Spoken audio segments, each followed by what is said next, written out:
although Messi and Neymar are teammates, it was Ronaldo who kind of took him around and showed him, here's where you have to go, made sure everything was translated for him. So he's like the guide.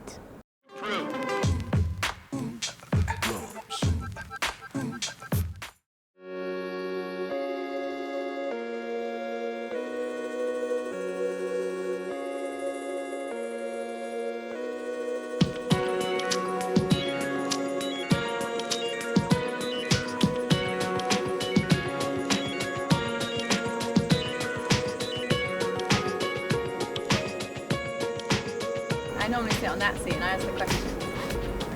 It's kind of weird, yeah. When was your most nervous interview and why? The first time I did an interview, it was with a football player called Seedorf, who I really admired.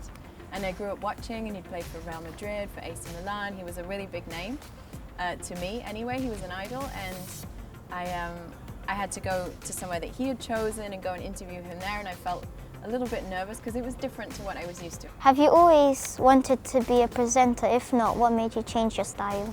I really liked learning languages when I was at school. I had decided I wanted to be a translator because I kind of thought that way I get to do stuff with languages. One day I got an opportunity because one of the sports presenters had a big argument and walked out, and they said to me, would you like to try out? Would you like to have a go? So that was the first of Kate Abdo. That was the first of Kate Abdo, yeah.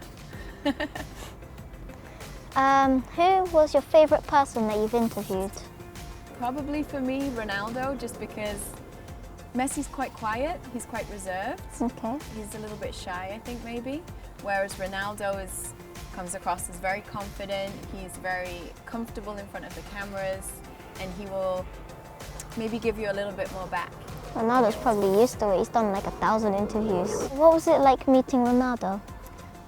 It was interesting, I think, because we see him so much on TV. He's such a big brand, he's so well known in terms of his public persona, that you often think, I know what Ronaldo's like, I know how he acts, I know what kind of person he is. And then often when you meet somebody and they're not on camera, you get a really different feel for somebody. At the Ballon d'Or, which I did in January, we do a little rehearsal with the players before they're going to go on stage for real. And he came out with Neymar, who is Brazilian and Ronaldo's Portuguese, so they both speak Portuguese. And although Messi and Neymar are teammates, it was Ronaldo who kind of took him around and showed him, here's where you have to go, made sure everything was translated for him. So he's like the guide. He was just very kind and very, very caring towards Neymar, the way he looked out for him and made sure that he knew what he was doing. And I think that's a side maybe you don't expect. Why do you enjoy working in the world of football? I think it's always a real blessing in life if you can make your job something that you enjoy. And I love to watch football, I love to be at football matches. I find, you know, if I have to do a TV show that's about football, I spend a couple of days beforehand reading everything, reading the newspapers. I'll go through the internet, find all the information I can. And if you enjoy what you're doing, then it's easy to spend all that time working towards something. It's hard to do a lot of work if you don't enjoy it. I think as well, if you go and watch a group of people playing football, or if you go to a football game, or a big football event like the World Cup, you see how football brings people together. Yeah. And it doesn't matter where you come from, what your background is, how much money you have, what your parents are like, because you're all there for the same purpose. You all care about the same things. Yeah. And I think that's good. That's a good feel. What would you say to a young woman who wants to get involved in the world of football? I think firstly, don't think it's a disadvantage that you're a woman. You should be proud that you're a woman. We have an awful lot to offer.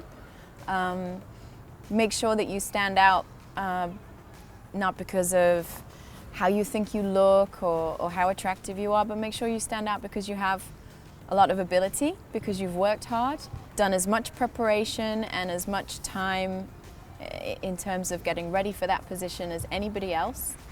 Don't think that a boy is more qualified just because he's a boy, and there's lots of boys who play football and work in football. Women bring a lot to the table. I think sometimes we get nervous because something can be so dominated by boys and by men. but actually we have a lot to offer, and it's good to be different. Because we're like unexpected. We are unexpected a lot of the time.